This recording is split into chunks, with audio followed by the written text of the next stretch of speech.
Class 8 के warrior, क्या हाल चाल। हाफ ईयरली एग्जाम आ चुके हैं और डर लग रहा है कि सर इतना सारा सिलेबस कैसे कंप्लीट होगा।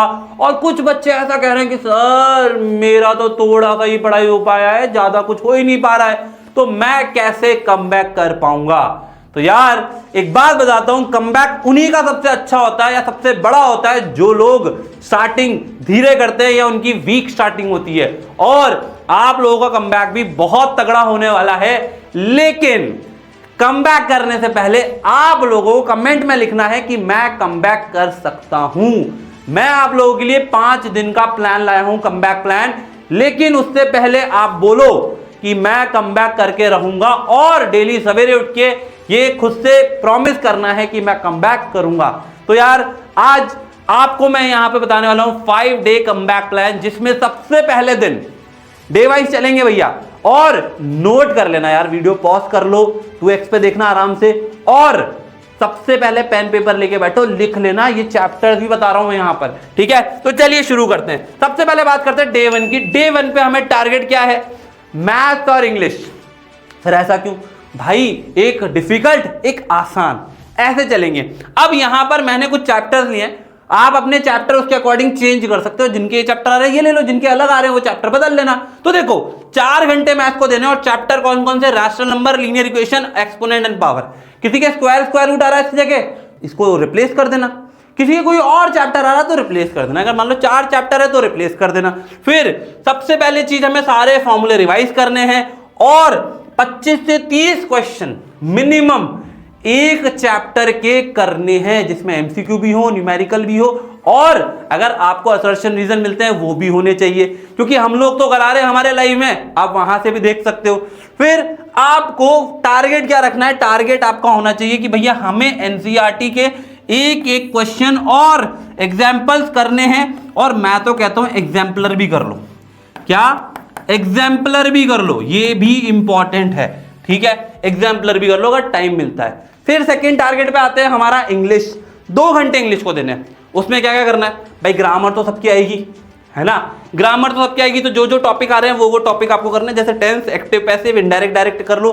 फिर practice of 2 reading comprehension. 2 reading comprehension मतलब जो कॉम्प्रिहेंशन आते हैं उनके 2 प्रैक्टिस कर लो। आपके पास बुक्स नहीं है, बुक्स ले लो, नहीं तो आपको गूगल पे बहुत सारा मटेरियल मिल जाएगा। ईजल की वेबसाइट पर आ जाओ, ऐप पर आ जाओ, मिल जाएगा। फिर रिवाइज इंपॉर्टेंट राइटिंग फॉर्मेट, जैसे लेटर, नोटिस, इनकी थोड़ी सी रिवीजन कर लो, बहुत है। ये आपका एक दिन का 6 घंटे का प्लान। अब लोगों से इतना सारा पढ़ना है, अरे यार इतना पढ़ोगे तभी तो रिजल्ट लाओगे। आप हमारे यहाँ पे देखो, मनस्विता दीदी, है ना, अंतरा दीदी, फिर शोभा दीदी, इन लोगों ने 99, 99.4, 99.2 ऐसी परसेंटेज लेकर आई है। तो आप लोगों को भी इनकी तरह ही पढ़कर नाम रोशन करना है अपने घर वालों का। और ये करने के लिए यार मैं आपको बता दूं, देखो ई सरल आपकी पूरी हेल्प करेगा। शौर्य 2026 भैया हम ऐप के अंदर भी पढ़ा रहे हैं, जिसमें आपकी पूरी तैयारी मैथ, साइंस, एसएसटी, इंग्लिश यहां करा देंगे। लेकिन अगर तुमने सोच रखा है कि सर मुझे तो 8 से जेई की तैयारी करनी है, 8, 9, 10, 11, 12 5 साल जेई नीट की तैयारी करनी है, तो यार ये जो कोर्स है अर्ली वज्र, ये आप लोगों के लिए है। और शौर्य कोर्स जो सिर्फ 8th में पढ़ना चाहते हैं, यहां पे आगे पढ़ सकते हैं। आगे चलते हैं डे 2 पर। डे 2 पर आपको साइंस उठानी है। साइंस में भी फिजिक्स और केमिस्ट्री दोनों ही बराबर बराबर होती है। कुछ बच्चों को ज्यादा डर लगता है फिजिक्स से, ठीक है। तो फिजिक्स के 2 घंटे देना है, जिसमें आपको चैप्टर लेने हैं फोर्स, प्रेशर एंड फ्रिक्शन और साउंड। अगर साउंड नहीं आ रहा तो काट देना। अगर मान लो इसलिए कोई और चैप्टर आ रहा है वो वाला ले लेना। फिर फॉर्मूले रिवाइज करने हैं, डेफिनेशन रिवाइज करनी है, और डायग्राम सबसे इंपॉर्टेंट, डायग्राम अच्छे से करना है। और एटलीस्ट 20 न्यूमेरिकल सॉल्व होने चाहिए, और शॉर्ट क्वेश्चन। देखो फिजिक्स में न्यूमेरिकल आते हैं, है ना, और जो शॉर्ट क्वेश्चन, लॉन्ग क्वेश्चन होंगे वो आपके केमिस्ट्री में से आ जाएंगे। फिर बात करते हैं केमिस्ट्री की। केमिस्ट्री में 2 घंटे देने हैं। 2 घंटे में से आपको कौन कौन पढ़ना है? मेटल, नॉन मेटल, कोल, पेट्रोलियम। अगर कोई और चैप्टर है तो रिप्लेस कर लेंगे। फिर चार्ट बनाओ। इसमें केमिस्ट्री पढ़ने का सबसे बढ़िया तरह चार्ट बनाओ। प्रॉपर्टीज लिखो, यूज लिखो, और रिएक्शन लिखो। और रिएक्शन तो अच्छे से लर्न कर लो, बहुत अच्छे से लर्न कर लो। और उसके बाद में क्विक रिवीजन ऑफ लिटरेचर। यहां पे हमने एक इंग्लिश और घुसा दी है 1 घंटे की। भाई 4 घंटे तो है, 5 घंटे पढ़ेंगे, तो यहां पर आप 2 प्रोज या 1 प्रोज, 1 पोयम या 2 पोयम वो पढ़ सकते हैं जो आपकी आ रही है। और एक एक लाइन का मीनिंग पता होना चाहिए।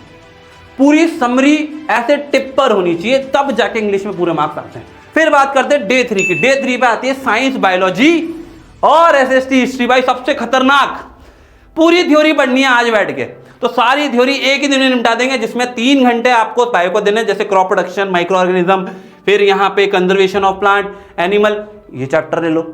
ठीक है, अब इसमें सबसे इंपॉर्टेंट क्या है, देखो ये थ्योरी पढ़ लोगे, थ्योरी पढ़ने के बाद डायग्राम। भाई एक एक डायग्राम बायो का बहुत इंपॉर्टेंट है, तो डायग्राम तो अच्छे से करना है। फिर बात करते हैं किसकी, फिर बात करते हैं एसएसटी की, जिसमें आपको हिस्ट्री पढ़नी है। हिस्ट्री में how, when, where, from trade to unit to territory, ruling the country side. अगर कोई चैप्टर अलग आ रहा है कर लो, हो सकता है किसी के 2 ही चैप्टर आ रहे हैं तो 2 ही पढ़ लो, बाकी हटा दो, कोई दिक्कत नहीं है। फिर इसमें क्या करना है, टाइमलाइन प्लस की इवेंट ऑफ चार्ट, मतलब की इवेंट जो होते हैं ना, जैसे इवेंट हो रहे हैं, कोई भी इवेंट, उसका चार्ट बना लो। और इसमें डेट्स याद करना जरूरी है, क्योंकि यार देखो 10 डेट्स याद कर ली ना आपने, और जो पीपल होते हैं उनके नाम याद कर लिए, तो आपके लिए मतलब बहुत आसान हो जाएगा। क्योंकि यार कोई लंबा क्वेश्चन आता है, उसमें डेट्स होती हैं, अगर डेट्स याद होगी तो फिर अपनी अंग्रेजी बना के लिख सकते हैं। फिर बात करते हैं डे नंबर 4, जिसमें आपको एसएसटी में ज्योग्राफी, सिविक्स उठाने हैं, और इसके अंदर 2 घंटे ज्योग्राफी को देंगे। चैप्टर आप अपने अकॉर्डिंग कर लो, और यहां पर मैथ्स करने हैं। मैप जरूरी है, क्योंकि मैप से ही क्वेश्चन आता है ज्योग्राफी में, और कीवर्ड याद हो जाएंगे एनसीईआरटी के, तो थ्योरी हम खुद लिख सकते हैं। फिर बात करते हैं सिविक्स की, 2 घंटे में constitution, secularism, parliament and judiciary. फिर इसमें 15 की टर्म्स याद करने हैं और 10 शॉर्ट आंसर करने हैं, कम से कम करने हैं। अच्छा, ये एनसीईआरटी के नहीं करने, एनसीईआरटी तो ये कर ली है ना, एनसीईआरटी तो ये कर लिया हमने, उसके अलावा करने हैं, क्योंकि उसके अलावा करेंगे, क्योंकि बाहर से आते क्वेश्चन, ऐसे बुक के क्वेश्चन नहीं आते, बुक के बीच में से क्वेश्चन आते हैं। फिर आते हैं डे नंबर, अच्छा डे नंबर 5 आने से पहले भाई यहां पर देखो एक इंपॉर्टेंट चीज, मैथ्स रिवाइज करनी है सर 1 घंटे से ऊपर, 1.5 घंटे। आपकी मर्जी, आप आधे घंटे में कर लो, आपकी मर्जी आप 2 घंटे में कर लो, जिसके अंदर आपको एक सैंपल पेपर सॉल्व करना है, छोटा सा कर लो कोई सा भी, जिसमें आपको सबसे इंपॉर्टेंट चैप्टर, यार ये 2 chapter, square root, cube root और कंपेयरिंग क्वांटिटीज, ये चैप्टर डिफिकल्ट है, इससे एग्जाम में क्वेश्चन आते हैं, तो इन पर ज्यादा फोकस करना होगा। ठीक है, अब बात करते हैं डे 5 की। सर डे 5 पे क्या करें, डे 5 पे सिर्फ रिवाइज करेंगे, सिर्फ रिवाइज। क्या क्या रिवाइज करना है, देखो पहले सवेरे 3 घंटे, सुबह उठो, बढ़िया फ्रेश अप हो, नहा धो के बैठो 4-5 बजे, और रिवाइज करना स्टार्ट कर दो। सारे फॉर्मूले रिवाइज करने हैं, मैथ्स और साइंस के, और जो आपने नोट्स बनाए होंगे, कभी स्कूल में बनाए होंगे, किसी कोचिंग में बनाए होंगे, कोई इसराइल में पढ़ रहा उन्होंने वहां से बनाए होंगे, तो उन नोट्स को रिवाइज करना है। ठीक है, पहले 3 घंटे ये करना है, क्योंकि इसमें ज्यादा दिमाग खपेगा आपका। ठीक है, फिर उसके बाद में आफ्टरनून में खाना वाना खा के फ्री हो जाओ, बढ़िया थोड़ा सा रेस्ट भी कर लो। फिर solve 1 mock test paper of full syllabus in exam condition, बिल्कुल 3 घंटे पेपर देने हैं, 1-1 घंटे के 3-4 सब्जेक्ट के पेपर दे लो आराम से बैठ के, और एग्जाम वाली कंडीशन होनी चाहिए, ऐसा लगना चाहिए कि एग्जाम दे रहे हैं, उठ के नहीं जाना है बीच में। कुछ बच्चे करते हैं 5 मिनट बैठते हैं, 2 क्वेश्चन लिखते हैं, फिर भाग जाते हैं, फिर बैठते हैं, फिर बैठते हैं, फिर भाग जाते हैं। ऐसा नहीं करना है, पूरा पेपर एक साथ देना है। और सर इवनिंग में revise the weak area and important definition and dates. अब वीक एरिया कैसे पता चलेगा, जैसे मान लो आपने टेस्ट दिया, इस टेस्ट का एनालिसिस करो कि यार मेरे स्क्वायर रूट का चैप्टर का क्वेश्चन गलत हो गया, मेरा साउंड का क्वेश्चन गलत हो गया, तो उन चैप्टर को दोबारा रिवाइज करेंगे, और एसएसटी में और जैसे बायो में इसमें कीवर्ड और डेट्स याद करेंगे और मैप याद करेंगे। ये आपका शाम का काम है। इसके बाद आप हो गए हो बिल्कुल तैयार एग्जाम फोड़ने के लिए, और ये 5वें दिन आपका कमबैक हो जाएगा। ठीक है, तो यार ये पूरी चीज आपको फॉलो करनी है। और हमारे लाइव चल रहे हैं भाई, आप उन लाइव में आके बैठो, उन लाइव में आपके 5-5 चैप्टर एक दिन में, मैथ के 4 हो गए, साइंस के 5 हो गए, इंग्लिश के भी हो रहे हैं, तो यार ये चैप्टर आप यहां से पढ़ सकते हो। और बाकी आप लोग ई सरल का शौर्य कोर्स ले लो, मैं तो कहता हूं अभी परचेज कर लो, मिनिमम कॉस्ट पर है, इससे मिनिमम कभी नहीं होगा।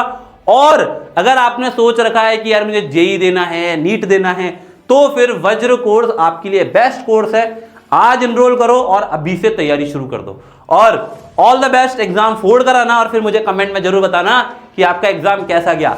बाय बच्चों।